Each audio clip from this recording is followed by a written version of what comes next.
న్యాయాధిపతి నిన్ను బంట్రోతుకు అప్పగించును, అంతటి నీవు చెరసాల్లో వేయబడదు, కడపటి కాసు చెల్లించు వరకు. వినగలిగిన వాళ్ళు మరలా ఏమైనా వింటా ట్రై చేశారా? రైట్, అంత టైం లేదులేండి మనకి. నేను గమనించాను, ఎవరికి అంత టైం లేదు. మనకే కాదు, మనం ఎవరికొరకో ఈ ప్రయాస పడుతున్నాం కదా, వాళ్ళకు కూడా అంత టైం లేదు, అంత టైం లేదు. సో టైం అనేది చాలా కష్టమైపోతుంది.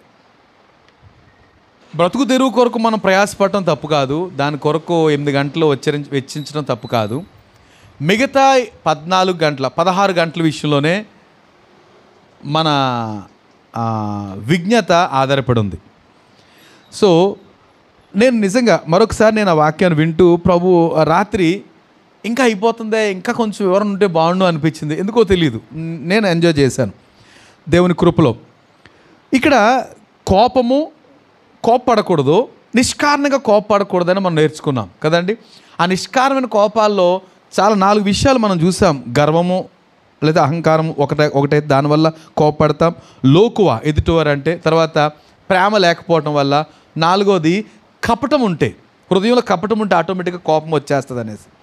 నేను రాత్రి మరలా వింటున్నప్పుడు నేను చాలా జాగ్రత్త పడ్డాను. అంటే మరలాసారి ప్రభు నాతో మాట్లాడుతున్నావు అనేసి. ఎందుకనంటే చాలా ఫెమిలియర్గా ఈ విషయాలు మనం చూస్తున్నాం. ఈ వారంలో మీరు ఏమైనా ఫేస్ చేశారా ఇట్లాంటి కోపాలని? ఏమండి, గత వారం దేవుని వాక్యం ధ్యానం చేశాము. ఈ వారంలో ఎక్కడైనా ఎవరైనా మన మీద, లేకపోతే మనం ఎవరి మీదైనా కోపపడటం, పెద్దంత కారణం లేకపోయినా కోప్పడిన సందర్భాలు మీరు ఎదుర్కొన్నా, లేకపోతే మీరు ఎవరి మీద కోపపడ్డా అప్పుడైనా గుర్తు రావాలి, అమ్మో నేను ఎందుకు కోపడిపోతున్నాను, ఇదే కదా గత వారం వాక్యం ధ్యానం చేసింది అనే మాట మనకు వస్తే అదండి దేవుని వాక్యం వల్ల ఉపయోగం. లేకపోతే ఇదంతా అలవాటు అయిపోయిన భక్తి అయిపోద్ది. అలవాటు అంటే ఆదివారం అనగానే త్వరపడి లేచి స్నానం చేసి ఎదుటైన చర్చికి వచ్చేయాలి. అమ్మయ్య అయిపోయింది, ఈరోజు అయిపోయింది, అక్కడి నుంచి గొడవ లేదు, వారం అంతా దిగులు లేదు అన్నట్టుగా మనం మైండ్ సెట్ చేసేసుకున్నాం. ప్రభు అంటాడు, ఎవడు రమ్మన్నాడు నిన్ను అంటాడు. ఎవడు రమ్మన్నాడు? మన ప్రజెంట్ అటెండెన్స్ పిల్లలకు చూడండి, ఎలాగున్నా ముక్కుతా ములుగుతూ లోపలికి వచ్చారంటే అటెండెన్స్ పడిపోద్ది. ఇక్కడ అది కాదు కదండి, ప్రభుత్వం అలా కాదు. లైవ్ కావాలి. లైవ్ అంటే ఈ లైవ్ కాదు, మనం ఎంజాయ్ చేస్తున్నామా లేదా, ఆయన ఆరాధిస్తున్నామా లేదా, వాక్యం వింటున్నామా లేదా, వింటున్నప్పుడు ఎలాంటి ప్రవర్తన, ఎలాగ ఆలోచన కదండి. కొంతమంది మనం అనుకుంటాం వింటున్నప్పుడు ఇది మనకి వేసేస్తున్నాడో మనం వినము, ఇది మనం జోలికి వెళ్ళక్కర్లేదు, మనకు కుదరదు అని ముందే నిర్ణయం చేసుకుంటాం. అలా కాదు, ప్రభు నాతో మాట్లాడండి అని అంటే ప్రభు మాట్లాడతాడు. అది మనకి దీవెన. నేను భయపడేది ఏంటంటే, వాక్యం వినడం అలవాటు అయిపోయిందంటే చాలా ప్రమాదం. వినడం అలవాటు అయిపోకూడదు, వినటానికి వేగిరపడాలి. రైట్. కనుక ఖచ్చితంగా మనందరి జీవితాల్లో ఈ వారం కొన్నిసార్లు మనం వెళ్ళిన పరిస్థితులు, లేకపోతే మనం అనుభవించిన పరిస్థితులు, కోపానికి కారణం లేకుండా నిష్కారణంగా కోపడిన పరిస్థితులు. నిష్కారణంగా కోపడితే బెర్త్ ఎక్కడికంటే సిద్ధపాటు నరకానికి. రైట్. ఇంకొకటి అనకూడదట. ఏమనకూడదంటే, సహోదరుని వ్యర్థుడు అనకూడదట ఎట్టి పరిస్థితుల్లో. అది కూడా చాలా జాగ్రత్తగా చూసుకోవాలి. ఏమండి, ఎలాంటి వారు కూడా వ్యర్థులు కాదు. అఫ్కోర్స్ నిజంగా వ్యర్థులు ఉంటారు అనేసి ఈ వారంలో మేము ఎవరితో మాట్లాడుకున్నాం, నిజంగా వ్యర్థులేనండి అనుకున్నాం మేము ఒకళ్ళిద్దరిని చూసి. కానీ వాళ్ళు కూడా వ్యర్థులు కాదు, ఎక్కడో దిక్కున ఉపయోగపడతారు కదా. ఎగ్జాంపుల్ అదే చూసాం, ఆగిపోయిన గోడ గడియారం రోజు 2 సార్లు కరెక్ట్ టైమే చూపెడుతుంది. ఇంకో మాట అనకూడదట, ఇంకేమనకూడదు, ద్రోహి అంటూ అనకూడదట. స్నేహితుడిని, సహోదరుని అనకూడదట. అది కూడా చాలా పాపమే, నరకానికి వెళ్ళిపోతాం. ఇట్లాంటి విషయాలు మనము గత వారం చూసాం. సో ప్రభు ఆ మాటలు చెప్తున్నప్పుడు మన సహోదరుని విషయంలో, సహోదరులు అంటే పొరుగువారు, ఇంకెవరు చెప్పాలి? సహోదరులు అంటే అందరూ, మన చుట్టూ ఉన్నవారందరూ, భార్య, భర్త, పిల్లలు, తల్లిదండ్రులు, ఏమండి, స్నేహితులు, బంధువులు, చిరుగు పొరుగువారు, రక్త సంబంధులు, ఏమండి, వీళ్ళందరూ కూడా ఏమైపోతారు? సహోదరులం అయిపోతాం. కనుక వీరందరి పట్ల మన బాధ్యత చాలా ఉంది అని అర్థమైన తర్వాత కనుక ప్రభు ఈ మాటలు చెప్పి అంటున్న మాట ఏంటంటే, నేను చదువుతున్నాను ఇప్పుడు 23వ వచనం. కావున ఏంటంట, ఇంత చెప్పి కోప్పడకూడదు, వ్యర్థుడు అనకూడదు, ద్రోహి అనకూడదు అని చెప్పి కావున అంటే ఎప్పుడైతే కావున అన్నారో, నేను ఆ విషయాలు చదువుతుంటే ఏంటంట, నీవు బలిపీఠమునొద్ద అర్పణమును అర్పించుచుండగా.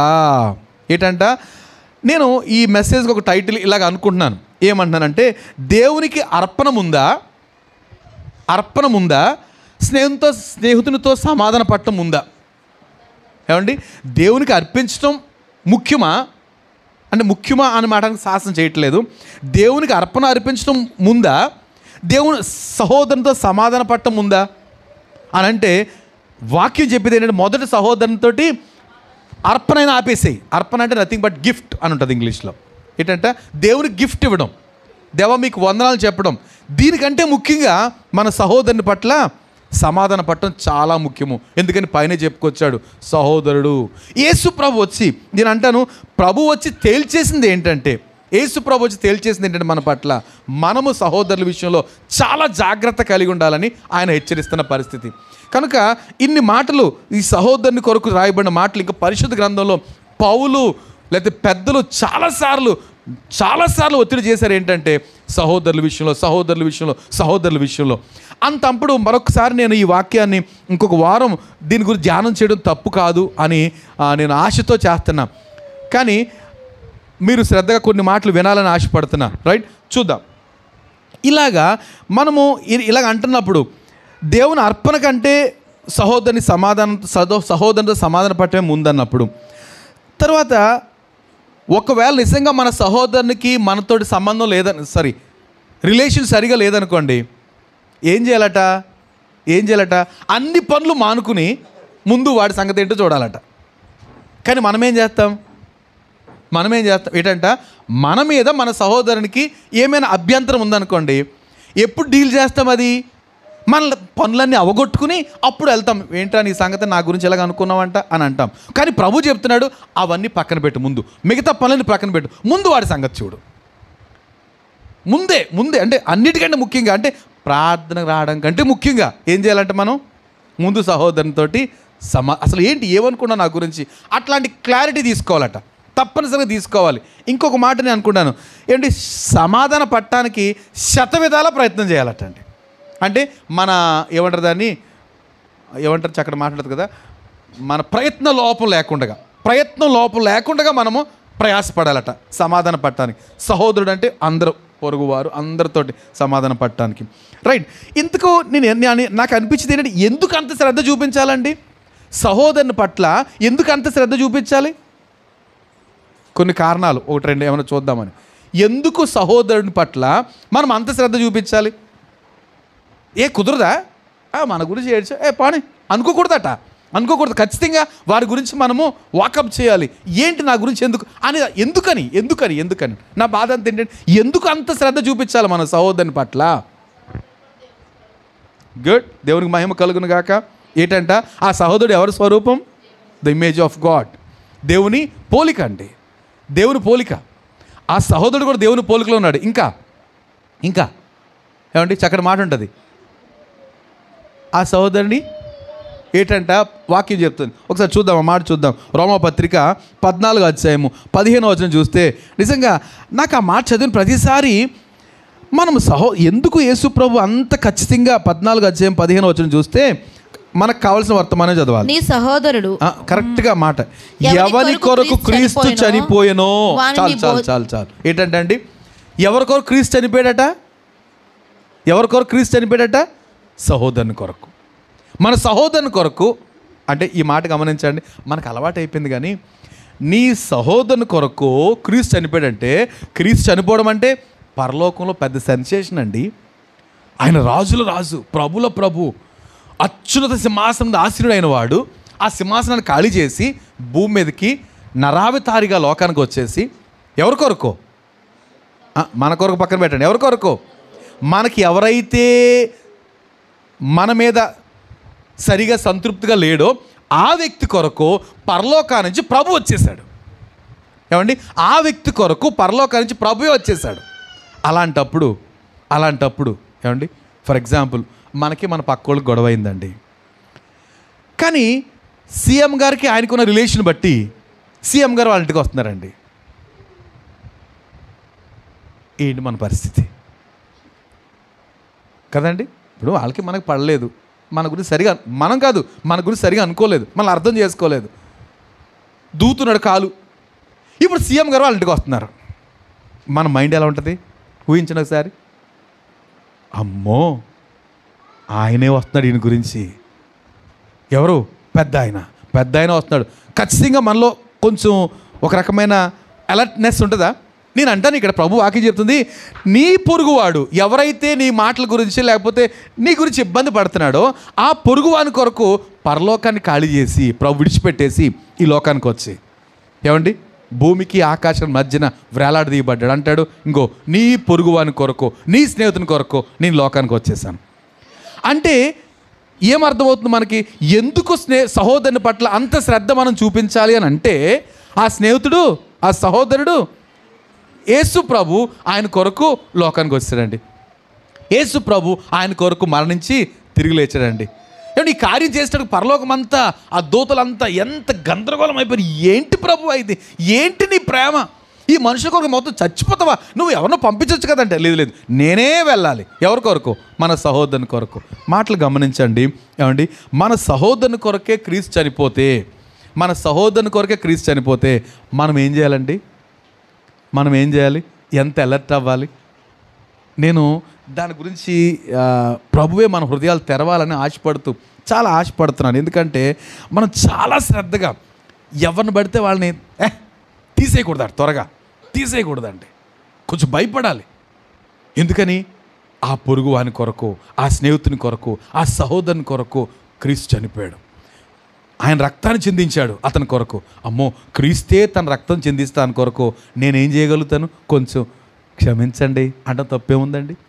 ప్రభువే ప్రాణం పెట్టేస్తే మనం వెళ్ళి నా గురించి ఎలాగ అనుకున్నారు, నన్ను క్షమించండి, లేకపోతే మీ గురించి ఇలాగ అనుకున్నాను అని అంటలో తప్పేముంది? అది దైవికం, దైవాత్మ కలిగిన వారు చేసే పని. మనమేం చేస్తామంటే, ఏమండి, ఏం చేస్తాం? నా గొంతులో ప్రాణం ఉండగా, ఏమండి, నా గుమ్మం నువ్వెక్కొద్దు, నీ గుమ్మం నేను ఎక్కొద్దు. మనుషులే అనుకున్న మాట.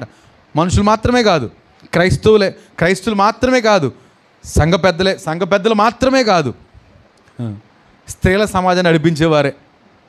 వాళ్ళు అన్నమాట, నా గొంతులో ప్రాణం ఉండగా చెయ్యి ఎత్తి. నాకు ఎంత భయం వేస్తుందో వాళ్ళ గురించి. మళ్ళీ ఏమంటారు దాన్ని? వియ్యంకులు, పిల్లల్ని వేపరాల వియ్యంకులు అంటారు కదండి. ఏంటంటే అంత దుర్మార్గమా? నరహత్యలు ఏం జరగలే వాళ్ళ ఇంటి మధ్యలో, సవాలు వెళ్ళిపోలే, అయినప్పటికీ అంతే, ఇంకంతే. అయ్యో, వాక్యం చెప్తుంది ఆయన గురించి, ఆమె గురించి క్రీస్తు చనిపోయాడండి. క్రీస్తు చనిపోయాడు. అట్లాంటప్పుడు మనం ఎంత అలర్ట్ అవ్వాలి సహోదరుని విషయంలో, రైట్? కనుక ఏమండి, ఈ మాట గమనిస్తే ఎందుకు మనము సహోదరుని పట్ల ఎక్కువ శ్రద్ధ చూపించాలి అని అంటే, క్రీస్తు ఆయన కొరకు చనిపోయాడు. నేను మరొక మాటను మీకు చూపించాను. హెబ్రీ పత్రికలో ఏమండి పౌలు ద్వారా చెప్పబడుతున్న మాట ఏంటంట, 13వ అధ్యాయంలో, సహోదర ప్రేమ నిలువరంగా ఉండనివ్వండి. ఏంటంట? సహోదర ప్రేమ ఎలా ఉండాలట అంటే నిండుగా ఉండాలట. మన హృదయం నిండా ఏముండాలంట? మన హృదయం నిండా ఎవరి గురించి ఉంటుంది ప్రేమ? కుటుంబం. ఏమండి, ఏమో దేవుడు అంటే ప్రభు అంటాడు, సహోదరుని పట్టించుకోకుండా దేవా దేవా దేవా అంటే బా చిరాగ్గా ఉందమ్మా, ఆపమ్మా అంటాడు ప్రభు. ఏమా రైట్? ఎందుకని? నేను వచ్చిన పని ఏమో నువ్వు నెగ్లెక్ట్ చేస్తున్నావు. ఏంటి పని? వచ్చిన పని ఏంటి? పొరుగు అని కొరకు వచ్చాడు ప్రభు, సహోదరుని కొరకు వచ్చాడు. ఆ సహోదరుని ఏమో తీసి పారేస్తున్నావు. ప్రభువా ఐ లవ్ యూ లార్డ్ అంటే చిరాగ్గా ఉంది నాకు. చాలాసార్లు మన ప్రార్థనలో ఇదే అయిపోతున్నాయి. ఇదే నా భయం.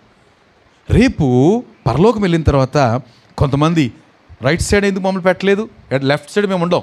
రైట్ సైడ్ ఎవరు ఉంటారు? గొర్రెలు ఉంటాయి. లెఫ్ట్ సైడ్ ఎవరు ఉంటారు? మేకలు ఉంటాయి. ఈ లెఫ్ట్ సైడ్ వాళ్ళకేమో అపవాదికి వాని దూతలకు ఏర్పాటు చేయమని నిత్యాగ్నిలోకి వాళ్ళు వెళ్ళాయి.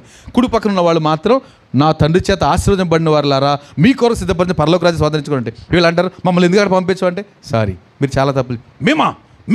మేమా దెయ్యాలు వెళ్ళగొట్టలేదా? అద్భుతాలు చేయలేదా? స్వస్థలు చేయలేదా? రాత్రి పగలు ప్రార్థనలు చేయలేదా అంటే ఏమంటాడంటే ప్రభు, ఏమంటాడు? అక్రమము చేయువారులారా మీరెవరో నాకు తెలియదు అంటే ఎంత కష్టపడి ఉంటారు పాపం వాళ్ళు కదండి. సినిమాలకు వెళ్ళి ఉండరు, ఏమండి, జాతరలకు వెళ్ళి ఉండరు కదండి, ఇంకా అంటే ఈ లోకం ఏమి కానీ వీళ్ళంతా భక్తిపరులే, కానీ ఇట్లాంటి లెక్క ఎక్కడో తేడా వచ్చేసిందండి. నేను అదే భయపడుతున్నా. చాలామంది పరలోక రాజ్యాన్ని మిస్ అయిపోతే ఇక్కడేమో లోకాన్ని అనుభవించలేదు కదండి, లోకాన్ని అనుభవించలేదు. భయపడతానే పొరపాటుని ఇప్పుడన్నా అంట ఉనికిపోయి బాబోయ్ అని ఎంత భయపడ్డాం చిన్న చిన్న పరిస్థితులు. కానీ లోకస్తులు ఇష్టానుసారి తిరిగారు, వాళ్ళకి ఎలాగా రెడీయే నరకం. కానీ మనలో ఒకరికి నరకం, మనలో కొంతమందికి అయితే మనకి నరకం అనుకోండి, ఎంత ధైర్యం అండి. ఒక మాట అంటారు కదా, ఏదో డబ్బు పోయే శని పట్టే అన్నట్టు అన్నీ అది ఎక్కడ సుఖం. కనుక ఆలోచన చేద్దాం. మనము చాలా జాగ్రత్తగా విశ్వాస జీవితాన్ని నడిపించాలండి. లేకపోతే సహోదరుని చూసి పక్కన పెట్టేసి ఓకే దేవుడా నువ్వు ఎంత అంటే ఎంత ప్రార్థనలైనా ఏం చేసినా అదంతా వ్యర్థమే, టైం వేస్టే అని వాక్యం చెప్తుంది. ఎందుకంటే ప్రభువు మన సహోదరుని కొరకు పరలోకాన్ని విడిచిపెట్టి వచ్చేసాడండి. కనుక తను కొంచెం అభ్యంతర కారణమైన వాక్యం ఏం చెప్తుంది మనం చూద్దాం. సహోదర ప్రేమ నిలువరంగా ఉండనియండి. ఎందుకంట ఇక్కడ నాకు ఒక విషయాన్ని అర్థమైందండి. రాత్రి మరలా చదువుతున్నప్పుడు అబ్రహాము దూరం నుంచి చూసి వాళ్ళు ముగ్గురు వస్తుంటే ఎందుకు అంత తాపత్రయపడిపోయాడు. ప్లీజ్ ప్లీజ్ ప్లీజ్ రండి వచ్చి భోజనం చేయండి ఎందుకంటారు చెప్పండి. ఏమండి ఎందుకు? ఈ సన్నివేశం గుర్తుంది కదండి, ఆదికాండ గ్రంథం 18వ అధ్యాయంలో. ఎందుకు ఈ పెద్ద అయినా ముసలైనా గుమ్మం దగ్గర కూర్చుని ఆయన తినేసి కాసేపు నిద్రపోకుండా ఆ గుమ్మం దగ్గర భోజనం కూడా చేయకుండా ఎవరు వస్తారా అని ఎండలో ఎందుకు చూశాడు అంటే, నాకు అనిపించింది ఎండవేళను వస్తున్నారు వాళ్ళు. ఎండవేళను వచ్చిన వాళ్ళు ఏమి తినకుండా తాకుండా వస్తున్నారు. అయ్యో ఇంత ఎండలో వస్తున్నారు, వాళ్ళని బ్రతిమాలి కొంచెం మంచినీళ్ళు ఇస్తే కొంచెం తింటే కొంచెం నెమ్మదిస్తారు, హాయిగా వెళ్తారు కదా. ఏంటండి అది సహోదర ప్రేమట. అంటే అవసరతలో ఉన్న వ్యక్తుల్ని ఎండలో వస్తున్నారు వాళ్ళు. ఈ ఎండలో ఉన్న వాళ్ళకి ఏం కావాలి? కొంచెం చల్లటి మజ్జిగి, లేకపోతే నీరు, లేకపోతే కొంచెం భోజనము. అది ఈయన పెట్టడానికి సిద్ధంగా ఉన్నాడు. కనుక వాళ్ళని ఆపేసి నాన్న తండ్రులారా ప్లీజ్ ప్లీజ్ ప్లీజ్ కూర్చోండి అయ్యా కూర్చోండి, కొంచెం తినేసి నెమ్మది పరుచుకుని అప్పుడు వెళ్తురు. కానీ పాపం ఎక్కడి నుంచి వస్తున్నారో ఇంత ఎండవేళ కదండి. ఎండవేళనది మధ్యాహ్నం ఎండవేళ. అదండి సహోదర ప్రేమ అంటే.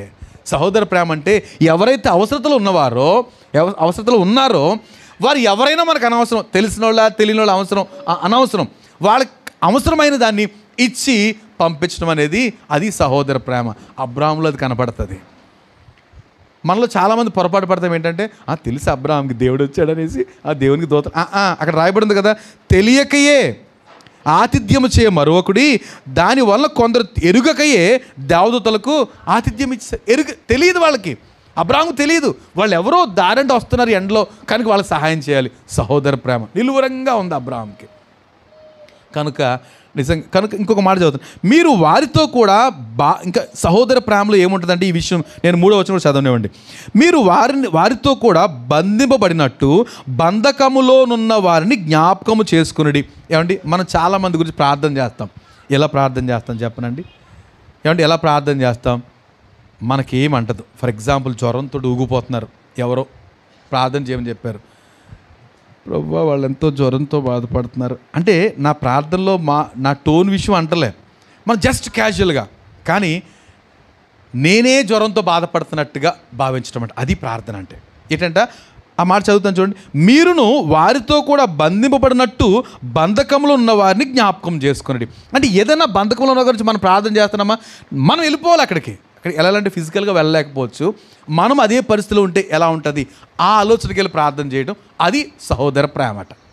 ఆలోచన చేద్దాం. మనం చేసే ప్రార్థనలో ఇట్లాంటి పూర్తిగా ఇన్వాల్వ్ అయిపోయిన ప్రార్థన. సో ప్రార్థన అయిపోద్ది అనుకోండి, అలా నిజంగా చేసాం. ప్రార్థన అయిన తర్వాత ఆలోచన ఏముంటుంది, ఎలా ఉన్నారు వాళ్ళు, సాయంత్రం అవుతుంది ఎలా ఉన్నారు, కోలుకున్నారో లేదో ఉంటుందా లేదా. అలా కాకుండా జస్ట్ ప్రార్థన చేసేసి ఇక మధ్యాహ్నం మళ్ళీ గుర్తే ఉంటుంది. కారణం ఏంటి, మనము ఇన్వాల్వ్ అవ్వలేదు. బంధకాలు ఉన్నట్టుగా మనం భావించలేదు. పైకి పాస్టర్ గారు కాబట్టి ప్రార్థన చేస్తారు, వాళ్ళు అడుగుతారు, మనం చేసేస్తాం, అయిపోయింది అంతే. అప్పుడు నేను అంటాను వాళ్ళ తృప్తే తప్ప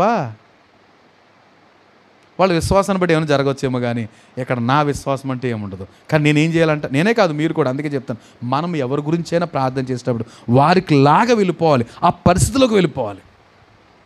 ఏమండి అప్పుడు అది సారవంతమైన తృప్తినిచ్చే ప్రార్థన. అలా జరిగినప్పుడు ఏం జరుగుద్ది? ఖచ్చితంగా మళ్ళీ వాకప్ ఉంటుంది, ఏం చేస్తున్నారు దాని గురించి వివరణ ఉంటుంది, పూర్తిగా ఇన్వాల్వ్ అయిపోతే. సో వాక్యం చెప్తుంది, మీరును వారితో కూడా బంధింపబడినట్టు బంధకములో ఉన్న వారిని జ్ఞాపకం చేసుకుని, మీరును శరీరంతో ఉన్నారు కనుక కష్టమును అనిపించిన వారిని అదండి. ఏంటంట, మనం కూడా శరీరంలో ఉన్నామండి, అదే పరిస్థితి మనకు జరిగితే ఏంటి అని ఆలోచించొద్దా? అది వాక్యం. మనం బాగానే ఉన్నాం, అమ్మయ్య, మనది ఏమి తగలలేదు, అమ్మయ్య, వాళ్ళకి పోతే పోయింది, మనకు అది కాదట. మనము శరీరంలో ఉన్నాం కనుక శరీరంలో కలిగే ఇబ్బందులు ఉన్న వారిని చూసి మనం ఏం చేయాలంట? జ్ఞాపకం చేసుకోవాలి, అప్పుడు ప్రార్థన చేయాలి. ఆ ప్రార్థనలో సారం ఉంటుంది, తృప్తి ఉంటుంది, ఏమంటే జవాబు ఉంటుంది. ఇది వాక్యక్రమం. సో సహోదర ప్రేమ విషయంలో మనం ఎంతైనా దేవుని దగ్గర సారీ అని బద్దులమై ఉన్నామనిపిస్తుంది నాకు. ఏమండి చాలాసార్లు మిస్ అయిపోతున్నాం. ఇది అలవాటైన మాట, సహోదర ప్రేమ మాట అనేది మనకు బాగా అలవాటైంది, కానీ ఎక్కువసార్లు మనం మిస్ అయిపోయేది అదే. చాలా జాగ్రత్తగా కనుక ఆలోచన చేద్దాం, రైట్? సో సహోదర ప్రేమలో మనం చాలా జాగ్రత్తగా ఉండాలి. మరొక మాట నేను సుమారుగా 6 వచనాలు 6 విషయాలు మీ ముందు పెట్టి నేను ముగించడానికి ఇష్టపడుతున్నా. కొరింథీయులకు రాసిన మొదటి పత్రిక 6వ అధ్యాయము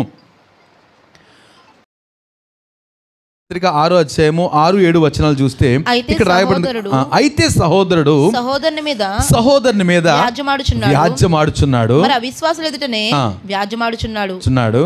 ఒకరి మీద ఒకడు వ్యాజ్యమాడుట మీలో ఇప్పటికే కేవలం లోపము. ఏంటంట ఇప్పటికే ఒకరి మీద ఒకరు వ్యాజ్యమాడటం లోపమటది.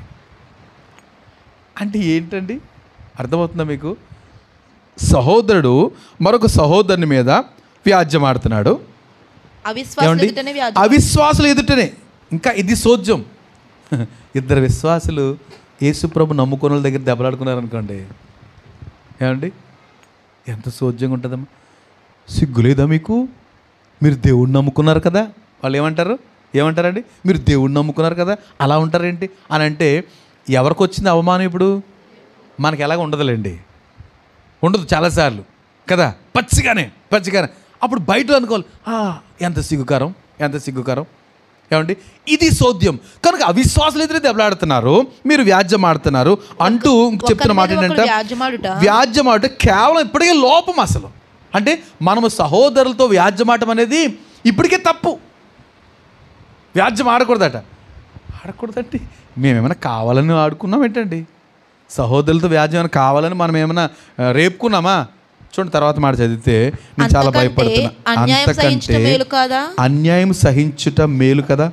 ఏమండి దానికంటే మీ సొత్తులు అపహరించబడుట మేలు కదా. అంటే ఏంటంట, సహోదరునితో వ్యాజ్యమాటం కంటే, ఇది కొంచెం కష్టమైన మాటేనండి నేను చెప్పేది, నాకేంటి అందరికేంటి, వాక్యం చెప్తున్న మాట ఏంటంటే, సహోదరునితో దెబ్బలాట ఆడటం కంటే ఏం చేయాలంట?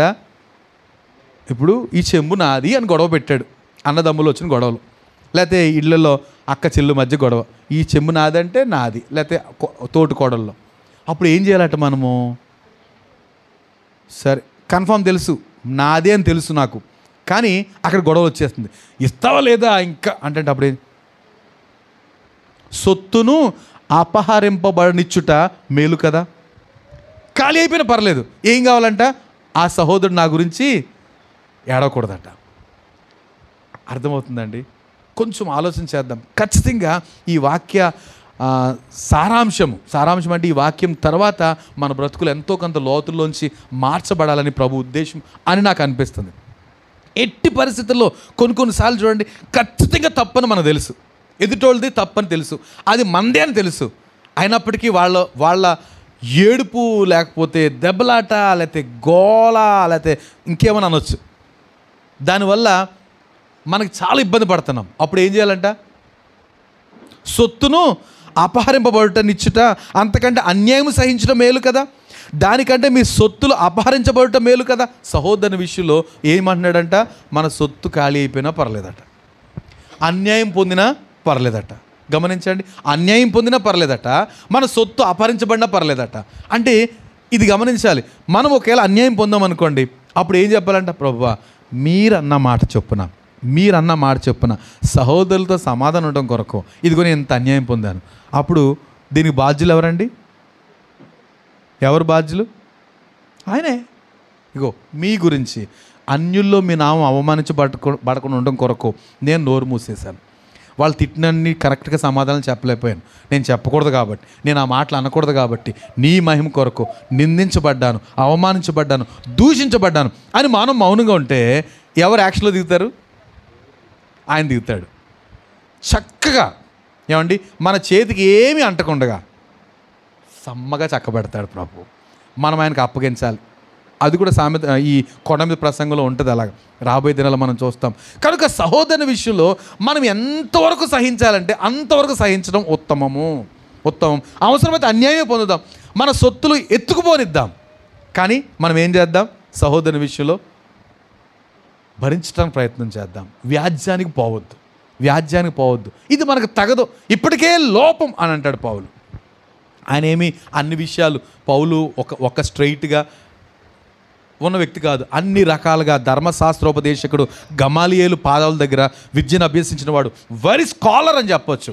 అట్లాంటి పౌలు మనకిస్తున్న సలహా ఏంటంటే సహోదరులతో గొడవలు పెట్టుకోకండి, నష్టమైన పర్లేదు, విడిచిపెట్టేసేయండి. దానికి దేవుడు అంటారు కదా, నా నిమిత్తము మీరు ఏదైతే వదులుకున్నారో ఇక్కడ ఏం జరుగుద్దంట? 100 రెట్లు దొరుకుద్దంట. మనం దేవుని నిమిత్తం ఒక చెంబు వదులుకున్నాం అనుకోండి, దేవుని వాక్య నిమిత్తము ఎన్ని చెంబులు వస్తాయంట? 100 రెట్లు అంటే 10 అమ్మా. లెక్కలు కరెక్ట్గా ఉండాలి. ప్రభు అంత ఖచ్చితంగా ఉంటాడండి. మనం లెక్కేసుకోవాలి తప్ప, కానీ లెక్కేసుకోవాలి. 100 చెంబులు వస్తాయండి. నేను సింపుల్ చెంబే అంటున్నాను, పెద్ద అనలేక, ధైర్యం చేయలేక. 100 చెంబులు వచ్చినప్పుడు ఒకవేళ 1 సెంట్ వదిలేస్తే ఎకరం. దేవుని మాటలు సత్యమండి, అదొకటే నాకు ధైర్యం. దేవుని మాటలు సత్యమండి. మనకు కావాల్సింది ఏంటంటే వ్యాజ్యానికి పోవద్దు. వ్యాజ్యం ఎప్పటికే లోపం కనుక ఆలోచించేద్దాం. అలాగనేసి మన చుట్టూ ఉన్న వాళ్ళందరూ మంచోళ్ళు ఏం కాదండి. మన చుట్టూ అంటే ఇక్కడ గురించి అంటలేదు నేను, సహజంగా మనం పరిసరించే పరిసరాలు అంతేమీ మనల్ని గౌరవ రెడ్ కార్పెట్ వేసేవాళ్ళు కాదు. నీ అంతేడు చూద్దాం అనేసి లేనిపోని నిందలు వేసి, లేనిపోని ఇబ్బందులు పెట్టి, మొత్తం మీద మనల్ని నాశనం చేయడానికి ప్రయత్నం చేయొచ్చు. అయినప్పటికీ మనము సహోదర ప్రేమ నిలువరంగా ఉంచుకొని, ఒక్కవేళ అన్యాయం పొందినా, మన సొత్తులు అపహరించబడటానికి ఇష్టపడ్డామా, దేవుడు తప్పగా సహాయం చేస్తాడు. నేను చెప్పేది వాక్యం. దేవుని మహిమ కలుగును గాక. ఆమెన్. హల్లెలూయా. మరొక మాట చూద్దాం. రోమాపత్రిక 12వ అధ్యాయంలో, రోమాపత్రిక 12వ అధ్యాయము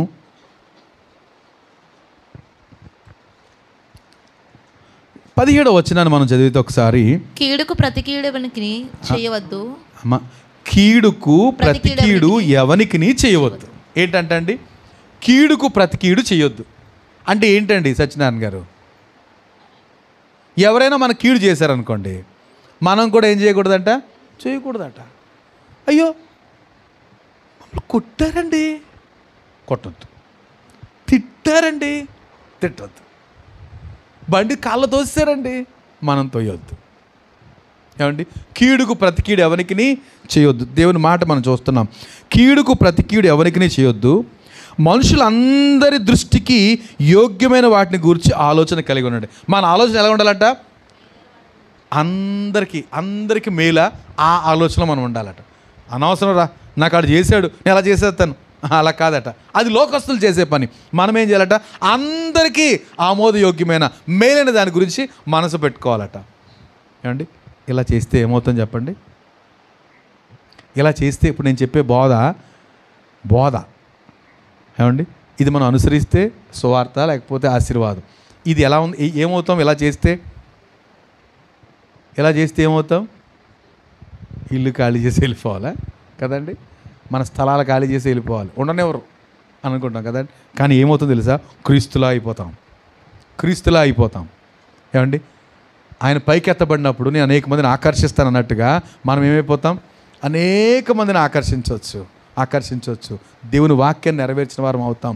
కానీ ప్రభువు మనం భరించగలిగినంతకంటే ఎక్కువేమీ శోధనలు పంపించడండి. దేవునికి స్తోత్రం. మనకు ఎంతవరకు కెపాసిటీ ఉందో అంతవరకు శోధనలు అనుమతిస్తాడు ఆయన. అంతే తప్ప మన రోడ్డును పడిపోయే పరిస్థితి ఏమీ చెయ్యడు ప్రభు. కనుక ఆలోచన చేద్దాం. ఈ మాట గమనిస్తే, కీడుకు ప్రతి కీడు ఎవరికి చేయవద్దు, మనుషులందరి దృష్టికి యోగ్యమైన వాటిని గురించి ఆలోచన కలిగి ఉండు. ఇంకా ఏంటంట? శక్యమైతే మీ చేతనైనంత మట్టుకు సమస్త మనుషులతో ఏంటంట ఈ మాట చూడండి, ఈ మాట అందరూ చెప్తారా?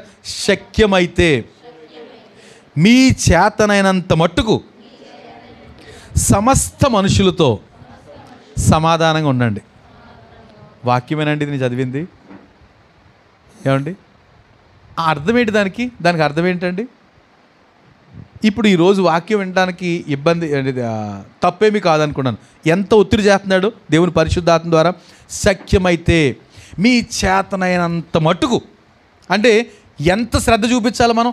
మన ఓపిక ఎంతుందో అంతవరకు మనం ఏం చేయాలంట? సమాధానంగా ఉండాలంట. చేతనైనంత వరకు అంటారు కదా ఒకసారి, నా చేతన అవ్వట్లేదు, ఇక తట్టుకోలేకపోయాను వచ్చి అంటారు కదా. ఎంత తట్టుకోగలిగితే అంతవరకు సమాధానంగా ఉండడానికి ప్రయత్నం చేయాలట. అది దైవవాక్యం.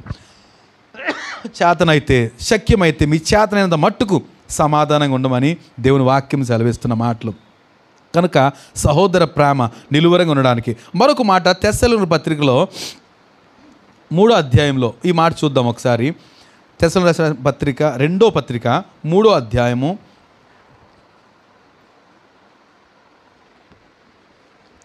13 నుంచి నేను చదువుతున్నాను. సహోదరులారా, మీరైతే మేలు చేయుటలో విసుకోవద్దు. ఏంటంటండి? ఎవరికి? సహోదరులకి. మేలు చేయటంలో విసిగిపోకూడదని. విసిగిపోకుండా మనం మేలు చేయాలంట. రైట్? విసిగిపోకుండా, ఏమాత్రం విసిగిపోకుండా మేలు చేయాలి. మేలు చేయటంలో విసిగిపోవద్దు. ఇంకా ఈ పత్రిక మూలంగా, ఈ మాట వినండి, నేను చదువుతున్నా. ఈ పత్రిక మూలముగా మేము చెప్పిన మాటకు ఎవడైనను లోబడని ఎడల అతన్ని కనిపెట్టి, అంటే ఏంటంట?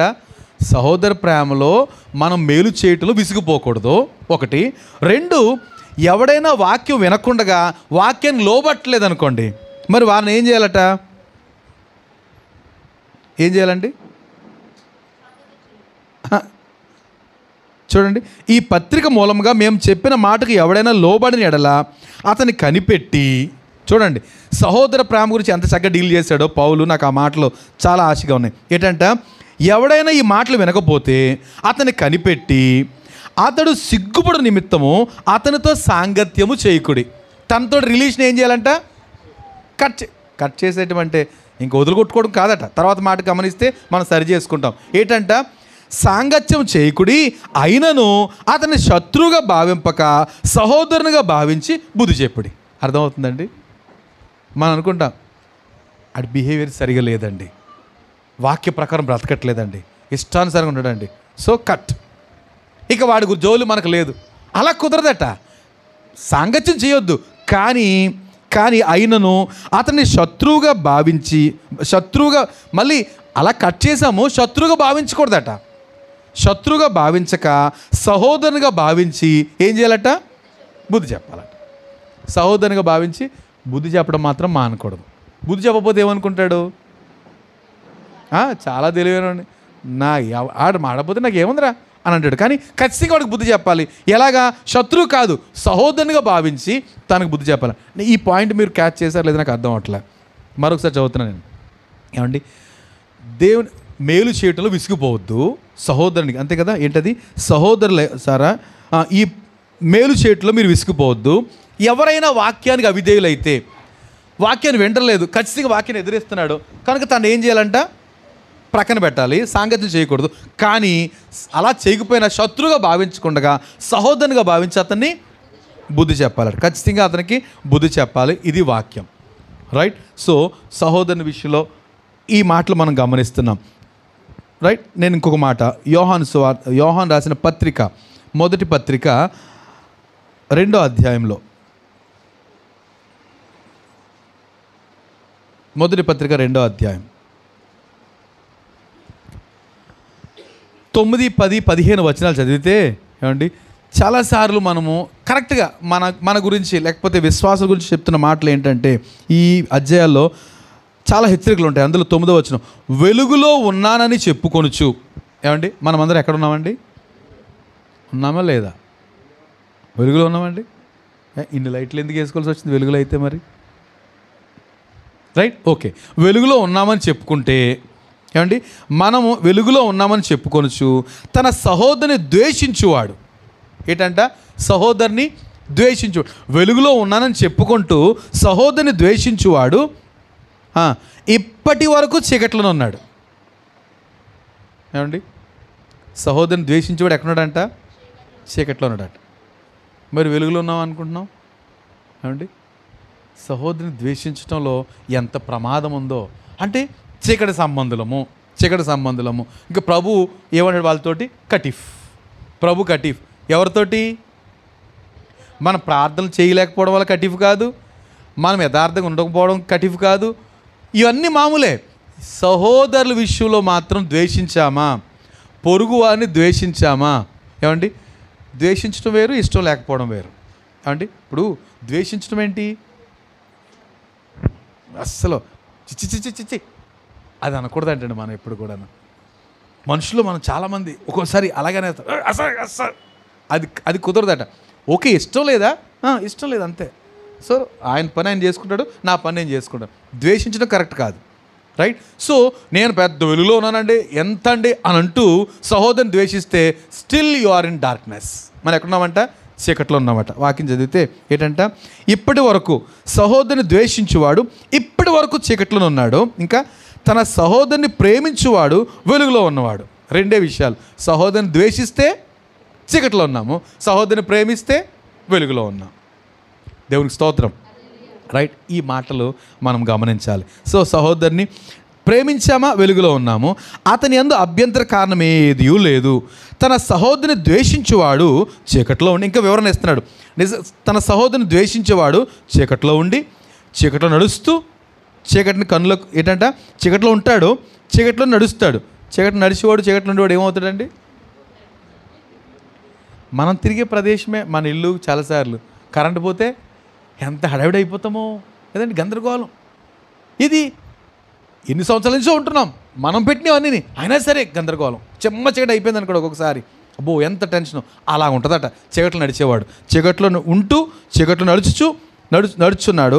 చీకటి అతని కనులకు గ్రుడ్డితనము కలుగు చేశాను కనుక తను ఎక్కడికి పోవచ్చున్నాడు అతనికి తెలియదు. ఎవరి గురించి మాట్లాడుతున్న మాటలు? సహోదరుని ద్వేషించు వారి గురించి. సహోదరులు ద్వేషించేవారు ఒకసారి మనం బయట నుంచి చూసాం, మనం కాదు, ఎవరో ఉన్నారండి అస్సలు సహోదరుని పట్టించు ద్వేషిస్తూనే ఉంటారు.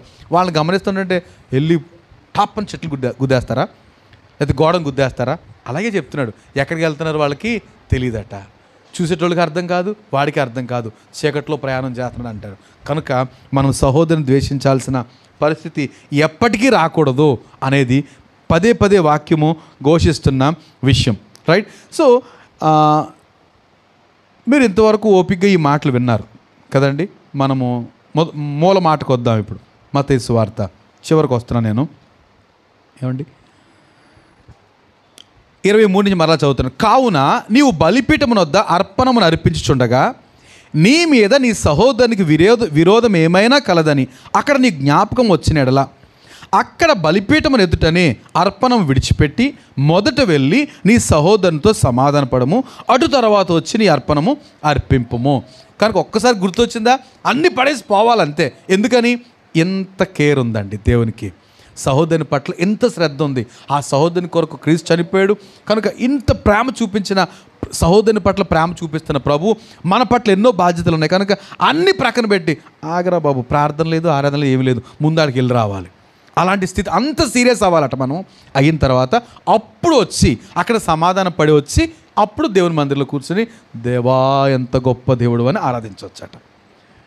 ఏమండి, ఒకవేళ అలా సమాధాన పడలేదు, రైట్, సమాధానం పడలేదు, మనం కొంచెం స్టబన్గా తర్వాత చూద్దాం అనుకున్నాం. ఇప్పుడు ఆ సహోదరుడు ఏమవుతాడు తెలుసా? మనం సమాధానం పడలేదండి, మనకు గుర్తొచ్చింది, అయినా సరే పట్టించుకోలేదు. అప్పుడు ఏమవుతాయి అసలు? యాక్చువల్లీ మనం సమాధాన పడకుండా దేవుని గిఫ్ట్లు ఇచ్చేస్తున్నామండి. ఓకే, ఇచ్చేస్తున్నాం, చెక్కులు రాసి ఇచ్చేస్తున్నాం. ప్రభువా నీకు స్తోత్రం, ఈ పని చేసాం, వందనాలు, అది అట్టుపళ్ళు గెలత ఇచ్చేసాం, అత్తేసి తెస్తాం, పండుగలు ఒక రకంగా చేస్తాం, అన్నీ చేసేసాం. ప్రభు ఏమంటాడు? ఎందుకని ఒక మాట మార్కు సువార్తలో, మార్కు సువార్త 11వ అధ్యాయంలో ఈ మాట ఒకసారి చూద్దాము. 11వ అధ్యాయంలో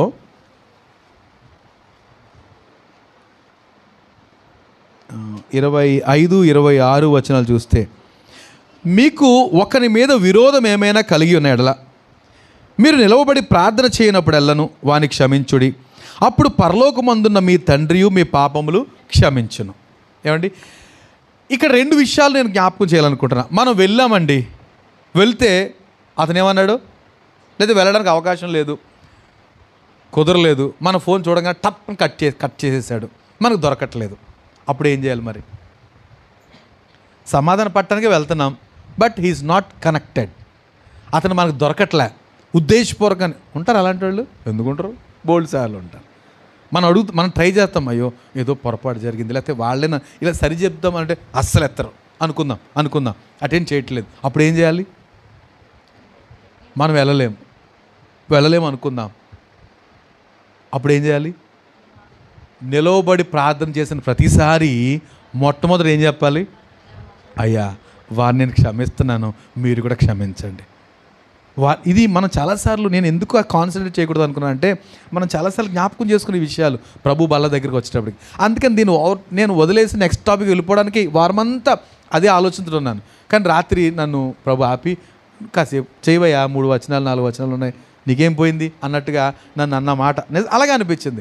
మీరంటే నేనేం చేస్తాను ప్రభు అనేసి నేను ఈ మాటలు తీసుకున్నా. మీకు ఏమనిపించినా నాకు సంబంధం లేదు. కానీ సహోదర ప్రేమ విషయంలో మనం మన శాయశక్తులు కదండి, శక్తి వంచన లేకుండా మీ చేతనైనంత మట్టుకు మన సహోదరులు చేద్దాం. అయినా వారు మనతో సమాధానం పట్టలేదా? అప్పుడు ఏం చేయాలి? నిలబడి ప్రార్థన చేసిన ప్రతిసారి ఏం చేయాలట? మొట్టమొదటి ప్రార్థన ఏం చేయాలంట? అయ్యా నేను క్షమిస్తున్నాను, వారిని కూడా నన్ను క్షమించండి, నేను క్షమిస్తున్నా, మీరు కూడా. అప్పుడు ప్రార్థన చేయండి. అప్పుడు ప్రభు ఏం చేస్తాడంటే మన ప్రార్థనలు, మన పాపాలు క్షమించి మన ప్రార్థనలు అంగీకరిస్తాడు. రైట్. సో ఇలా చేయలేదు. ఏమండి, మనం వెళ్ళలేదు, మనం అఫ్కోర్స్ వెళ్ళలేదు. అప్పుడు ఏమవుతాడు ఈ స్నేహితుడు? మీరు కరెక్ట్ ఆన్సర్ చెప్పాలి. మనం చదివిన భాగాల్లోంచే మన సహోదరునికి మన మీద ద్వేషం ఉన్నట్టు తెలిసింది కనుక అది అర్పణ అర్పిస్తుండగా గుళ్ళోకి వచ్చినా తెలిసింది. ఏమంటే అర్పణ అర్పించేటప్పుడు ఎందుకు గుర్తొస్తుంది అంటారు? ఏమండి, దేవుని సన్నిధికి వస్తాం కదా, దేవుని సన్నిధికి వచ్చినప్పుడు పరిశుద్ధాత్మ వాతావరణంలో మనం ఉపయోగపడతాం. అప్పుడు గుర్తొచ్చేది అమ్మో కదండి, అమ్మో మన నిజ స్థితులు బయటపడతాయి దేవుని మందిరంలో. మేము వచ్చేటప్పుడు అదే ఆలోచించి కూడా వచ్చాం. ఏమండి, షూనేమిరాయలు అంటది ఎలీషా అనుకుంటా, ఎలీషా ప్రవక్త, ఎలియా ఇంటికి పైన ఒక రూమ్ ఇచ్చింది. వచ్చినప్పుడల్లా ఇక్కడ బస్ చేయండి అయ్యా అన్నది. సో ఆయన అక్కడ ఉంటున్నాడు, విశ్రాంతి తీసుకుని పరిచయం చేస్తున్నాడు. ఆయన వెళ్ళిపోయిన తర్వాత కొడుకు జబ్బడి చచ్చిపోతే ఆయన ఎక్కడున్నాడో కనుక్కుంది, వెళ్ళి ఎందుకయ్యా ఇలా చేసావు? నువ్వు వచ్చి నా పాపాన్ని నాకు తెలియజేసి ఆ పాప శిక్ష నా కొడుకు చచ్చిపోయాడు, ఎందుకయ్యా ఇది అంటది. ఇక్కడ మీకు ఏం అర్థమైంది? ఏమండి, ఈ పైన ఉన్నది ఎవరు? ప్రవక్త. పైన అంటే ఆ పైన కాదు, ఇంటి పైన ఆవిడ ఒక మిద్ది మీద ప్రవక్త గది కట్టింది. ఆహా, వండర్ఫుల్ కదండి. సేవకులు గది కట్టింది. ఆయన వచ్చినప్పుడల్లా అక్కడ విశ్రాంతి తీసుకోవచ్చు. ఎప్పుడైతే సేవకుడు ఆ ఇంటిలోనూ ఆ పైన సంచరిస్తున్నాడో దేవుని ఆత్మ సంచారం ఉంది. ఈవిడ పశ్చాత్తాపడుతుంది. షీ హ్యాడ్ కమిటెడ్, ఏదో తప్పు ఉంది. ఆ తప్పు అస్తమానం గుర్తొస్తుంది సేవకుని చూస్తుంటే. బట్ ఆమె ఏం చేసింది? సరిదిద్దుకోలేదు. కానీ కొడుకు చచ్చిపోయాడు. ఇంతవరకు లేని కొడుకు ఇప్పుడు చచ్చిపోయాడు. ఇప్పుడు ప్రవక్త దగ్గరికి వెళ్ళి ఇలా జరిగిందంటే, అలాగా సరే వస్తున్నానమ్మన్నాడు. కానీ ఈ లోపు ఏం చేసింది ఆవిడ అంటున్న మాట ఏంటి? నువ్వు ఎందుకు వచ్చి నా ఇంటికి వచ్చి నా పాపాన్ని నాకు గుర్తు చేసావు. రైట్. సేవకుడు లేదా దేవుని ఆత్మతో నడిపించబడే దేవుని ఆత్మ అక్కడ ఉంటే ఏం జరుగుద్దంట? పశ్చాత్తాపం కలుగుద్ది, మన పాపస్థితి బయటపడద్ది. అందుకే అర్పణకు వచ్చినప్పుడు ఏం జరుగుద్ది? దేవుని దగ్గరికి వచ్చినప్పుడు మన పాపస్థితి అర్థమవుద్ది. లేకపోతే ఏమైనా అవిధేయతలు వెంటనే గుర్తొస్తారు. ఇక్కడికి వచ్చినప్పుడు ఖచ్చితంగా గుర్తు రావాలి. నిజంగా మన స్థితిగతులు, మన బ్రతుకు దేవుని సన్నిధిలో గుర్తు రాకపోతే ఇది దేవుని సన్నిధే కాదు, మనం రావాల్సిన అవసరమే లేదు. This is not a presence of God. ఎందుకు ఎక్కడ 2-3 నా నామం ఏకీవిస్తే అక్కడ నిశ్చయంగా ఉంటాను వాగ్దానం చేశాడు. ప్రభు వస్తే ఏం జరగాలి? పాపులు పశ్చాత్తాపడాలి, యథార్థ స్థితులు తెలియాలి. బయటికి చెప్పుకోరు కానీ ఖచ్చితంగా తెలియాలి. అప్పుడు ఏం చేస్తాం? అయ్యో నన్ను కనికరించు ప్రభువా, అవును ఇలా ఇవన్నీ గుర్తు రావాలి దేవుని సన్నిధిలో. అది గుర్తు రావట్లేదు, మనం గమనించట్లేదు అంటేనే క్వశ్చన్ మార్కే. రైట్. సో ఎప్పుడైతే అర్పణ అర్పించడానికి మనం వచ్చామో, మనకి ఎప్పుడైతే మన సహోదరునికి మన మీద వ్యాజ్యమైన తెలిసిందో, మనం వెళ్ళడానికి ప్రయత్నం చేయకపోతే ఆ సహోదరుడు ఏమవుతాడు? అది నా ప్రశ్న. సహోదరుడు ఏమవటం ఏంటి అంటుంది దేనా. సహోదరుడు ఏమవటం ఏంటి? నేను చెప్తే మీరు ఆశ్చర్యపోతారు. సహోదరుడు ఏమవుతాడు? మనకున్న సహోదరుడు మనం త్వరగా వెళ్ళి సమాధాన పడకపోతే ఏమవుతాడు? మళ్ళీ చదువుతున్నాను చూడండి. సో కావున నీవు బలిపీఠం మీద అర్పణం అర్పించుండగా నీ మీద నీ సహోదరునికి విరోధం ఏమైనా కలదని అక్కడ నీకు జ్ఞాపకం వచ్చినడలా అక్కడ బలిపీఠం ఎదుట నీ అర్పణ విడిచిపెట్టి మొదట వెళ్ళి నీ సహోదరునితో సమాధాన పడము. అటు తర్వాత వచ్చి నీ అర్పణం అర్పింపము. నీ ప్రతివాదితో నీవు త్రోవలో ఉండగానే త్వరగా వానితో సమాధాన పడము. ఏమవుతాడు సహోదరుడు? ప్రతివాది అవుతాడు. ప్రతివాది అంటే శత్రువు అవుతాడు. అంతవరకు ఎవరు మనకి? సహోదరుడే. కానీ మనం నెగ్లెక్ట్ చేస్తే ఏమవుతాడు? అదండి, రైట్. కనుక మనం శత్రువులు పెంచుకోవద్దు. సహోదరుని ఎలా ఉండనిద్దాం. అఫ్కోర్స్ తను అంగీకరించాడా లేదా అనవసరం. ఏమండి, మనకే తను మన గురించి ఎలాగ అనుకున్నాడు, ఒరే బాబు నీ విషయంలో నా ఉద్దేశం అది కాదురా నాయన, నేను ఇలాగ అనుకోలేదు, సారీ, నా ఉద్దేశం ఇదే, అంతే. అది ఎప్పుడైతే క్లారిటీ ఇవ్వడమే మన పని. Whether he accept, whether he receive, అందుకున్నాడో లేదో మనకు అనవసరం. నీ విషయం మాత్రం చెప్పేసి వచ్చావనుకోండి, వీఆర్ ఫ్రీ, ప్రభువానికి స్తోత్రం అని చెప్పగలుగుతాం. వాడు స్టెప్ వేయడం కూడా ఆలోచిస్తాడా లేదా? చెప్పాడు కదా, నిజమేనేమో వాక్య ప్రకారం. కనుక ఆ పని చేయలేదనుకోండి, వాడు ఏమవుతాడంట? ప్రతివాది అవుతాడు. నీ అంతేంటో చూస్తానంటాడు. కోర్టు దగ్గరికి వెళ్తాడు. ఆ కోర్టులో ఏం సిఫారసు చేస్తారు? 4 నెలలు జైలు అంటారు. వాక్యం చెప్తుంది ప్రభు. న్యాయాధిపతి బంటుకు చెప్తాడట, బంటు తీసుకెళ్ళి చెరసాలు, ఏముందా మాట అక్కడ, నువ్వు చెరసాల్లో వేయబడతావు, కడపటి కాసు చెల్లించే వరకు అక్కడ నుండి నువ్వు వెలుపలకు రానేరవని నీతో నిశ్చయంగా. ప్రభు ఎంత కన్సర్న్ కలిగి ఉన్నారు అంటే, ఎంత శ్రద్ధ కలిగి ఉన్నారు ఆయన బిడ్డలు జైలుకి వెళ్ళకూడదని. అంతేనండి. కనుక మన ఎదుటోడు తప్పే, కానీ మనము సమాధాన పట్ల ఆలస్యం చేస్తే వాడు ప్రతివాది అవుతాడు. వాడేమో న్యాయాధిపతి దగ్గరికి వెళ్తాడు, న్యాయాధిపతి ఏమో మనకు తీర్పు తీరుస్తాడు, మనం జైల్లోకి వెళ్ళాలి. లాస్ట్ పెన్ని, లేకపోతే కడపటి కాసు చెల్లించే వరకు నువ్వు జైల్లో ఉండాలి అనే మాట సహోదర ప్రేమ గురించి ఇంత లింకు మనకి ప్రభు జ్ఞాపకం చేస్తున్నాడండి. మనం అలర్ట్ అవ్వాలి, రైట్. మన ఇరుగు పొరుగు వారితో, లేకపోతే భార్యాభర్తలు, బిడ్డలు, తల్లిదండ్రులు, ఏమంటే సహోదరులు, రక్త సంబంధులు, స్నేహితులు, వీరందరితోటి చాలా జాగ్రత్తగా. ఒక క్రైస్తవుడు ఉన్నాడంటే ఎలా ఉండాలంటే అక్కడ క్రీస్తున్నట్టుగా ఉండాలట. దేవునికి స్తోత్రం. ఎలా ఉండాలట? క్రీస్తులాగే మనం సంచరిస్తుంటే, ఇంట్లో సంచరిస్తుంటే ప్రభు ఉన్నట్టే ఉండాలి, ప్రభు ఉన్నట్టే అనిపించాలి. అది దేవునికి మహిమ. అలా కాకుండా ఒక్కొక్కసారి ఆపోజిట్గా ప్రవర్తిస్తుండే, ఎలాగా? లూసిఫర్ లాగా. వాళ్ళ కోసం కాదు పరలోకం. ఇక్కడ అనిపిస్తుంది మనకి, కార్యక్రమాలు అన్నీ పక్కాగా అటెండ్ అయిపోతూ ఉంటాం, కానీ లాస్ట్లో బెర్త మాత్రం ప్రభు అప్పుడు చూపెడతాడు, టన్ 3-4 మెసేజ్లు వస్తాయి. Ego because of this reasons you are supposed to be there అన్నాడు అనుకోండి, లబోదివు అంటానికి కుదరదు. ఏమంటే ఇక్కడ ఉండగానే. కనుక వాక్యం చెప్పేది, ప్రభు మనల్ని ప్రేమించి మనతో మాట్లాడుతున్న మాటలు చాలా జాగ్రత్తగా సహోదర ప్రేమ విషయంలో నిలువరంగా ఉంచుకుందామండి. వారి అవసరతల విషయంలో ఎంతవరకు విసిగిపోవద్దు, ఎంతవరకు చేయగలుగుతాం అంతవరకు చేద్దాం. ఏమండి, ఒక మాట పైన తందే ఉంచుదాం, ఆ సహోదరుదే ఉంచుదాం. ఏమంటే మన మీద ఎవరికైతే గొడవలు వచ్చారో వాళ్ళని లాస్ట్ మాట వాళ్ళనే ఉండని, తప్పేమీ లేదు. అబ్బాయి నేను నా మాట పైన ఉండాలి, వద్దు, ఇది టైం కాదు కదండి. అట్లాంటి మాటకు మాట తీర్చుకునే టైమా ఇది? కాదు, అస్సలు కాదు. చాలా దగ్గరే ఉన్నాడు ఆయన, గుమ్మం దగ్గరే ఉన్నాడట, నిలుచుంటున్నాడు. ఎప్పుడు అడుగు పెడతాడో తెలియదు. ఈ లోపు మనం కీసులాడుతూ ఏమంటే శత్రువుతో నీ అంతు తేలుస్తాను బస్తీ మీద సవాలంటూ, ఇది సమయమా? కాదే. సహోదర ప్రేమ ఎంతవరకు చూపెడదాం. సో ఏమంటే ఒక మాట మనం ఆలోచించి నేను ముగిస్తున్నా. ఏమంటే యేసు ప్రభు చేసిన గొప్ప త్యాగం, లేకపోతే చాలామంది భక్తులు చేశారు, కానీ ప్రభు ఎందుకు ఇంతమందిని ఆకర్షించుకున్నాడు? మనం పాడుతున్నాం కదా, ఆయన కత్తి పట్టుకోలేదు, తోటా పేల్చలేదు, ఆయన గురించి ఆయన ఒక్క పుస్తకం రాయలేదు, ఒక పాట రాయలేదు, ఏమండి ఆయన ఒక స్కూల్ పెట్టలేదు. కానీ ఎందుకు ఇంతమంది ఆయన వెనకాల కోట్ల మంది ప్రజలు ఉన్నారు, ఎందుకు తిరుగుతున్నారు? ఏమండి, జస్ట్ ఈజ్ లవ్, సహోదర ప్రేమ. ప్రభు ప్రేమే, ప్రేమ ప్రేమ ప్రేమ. జస్ట్ 3.5 yearsలో తన ప్రేమను కనుపరచాడండి. దాని గురించి ఎన్ని పుస్తకాలు ఉంటాయి కదండి. సువార్తకు మూలం ఏంటి? జస్ట్ 3.5 years పరిచర్య కదా, ప్రభు చేసిన పరిచర్య. దాని గురించి ఎన్ని పుస్తకాలు. ఏమండి, యోహాన్ అంటాడు ఆయన గురించి వివరంగా రాస్తే భూలోకమైన పట్టదట. ఏంటి అంత మూలం ఏంటి? దేవుడు ప్రేమ అయి ఉన్నాడు, అంతే, ప్రేమ. సో ఆ ప్రేమను బేస్ చేసుకుని మనల్ని రక్షించాడు ప్రభు. ఆ ప్రేమ మనం చూపించలేకపోతే ఏమవుతుందండి? ఇది సమయమా మాటకు మాట అనడానికి, లేకపోతే అస్సలు ఏదో కోడిగుడ్డుకు ఏకలాగినట్టుగా ఇది సమయమా? సర్దుకుంటూ పోదాం, మరేం పర్లేదు.